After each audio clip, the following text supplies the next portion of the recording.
Viața lui Bebe Diana. Episodul 1. Bebe doarme.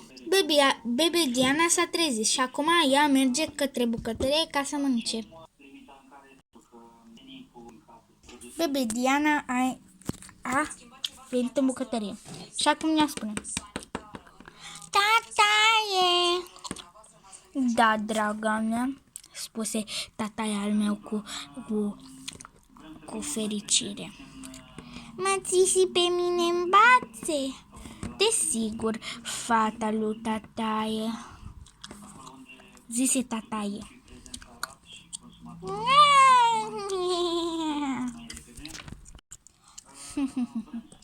Acum puteți să mâncați. Draga mea Diana, ce vrei tu să mănânci? Vreau să mănânc, te mănânci și tu, tataie. Ce amuzantă ești, Diana.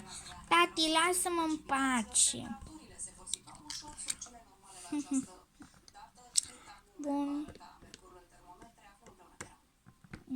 Haide, până face bunica ta 2 porții de pește, încă asta mănâncă tataie, până face mama ta pește, tu poți să te duci să te uiți la televizor.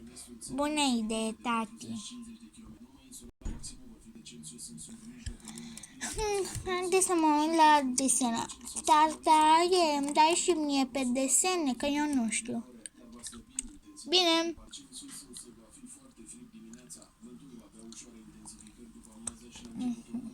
Hai să vedem.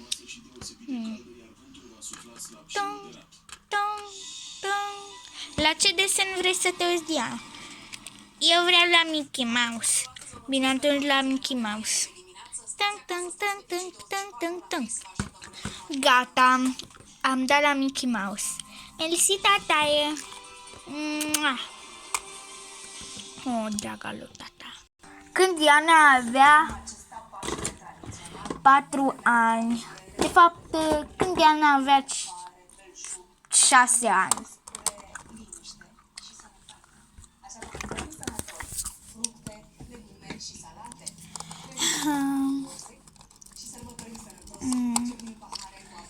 ce rău mă simt.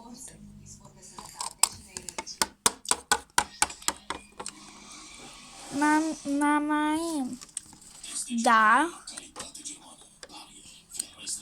Îmi pare rău că bunicul meu a murit. Da, draga mea, bunicul tău a murit. O, dragă mamă, nu mai plânge. Oricum, o să vedem noi cum putem să rezolvăm această problemă. Da. Când Diana avea 7 ani. Bună dimineața, dacă până acum președintele României convoca aceste ședințe la Palatul Cotroceni cu cei responsabili de coronavirus, pentru a fi prezentate clar toate motivele în momentul respectiv, este comunicatul de a fost doar o mică neîndemânatică, pentru că sunt, mă rog. Da, haide să mâncăm. Hai să beau cafea.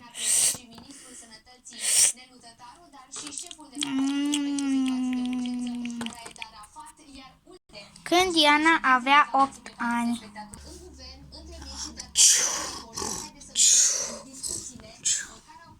Să mă trezesc.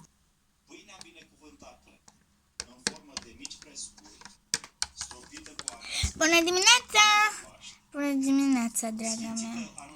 Bună dimineața. Ce bună e Nutella asta pe pâine. Mulțumesc, mama.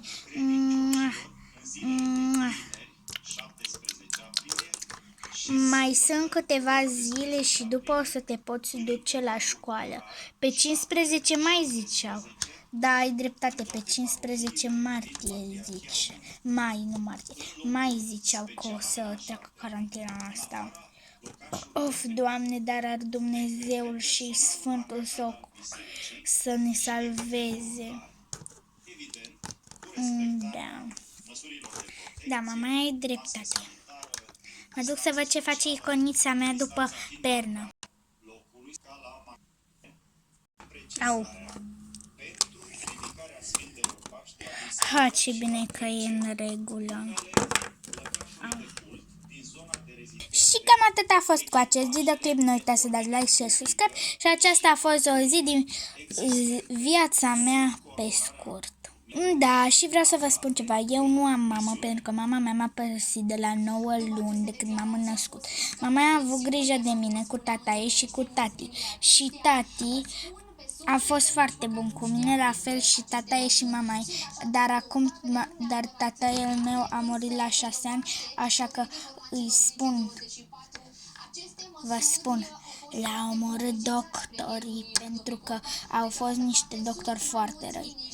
Mă rog, dar acei doctori, dar ar Dumnezeu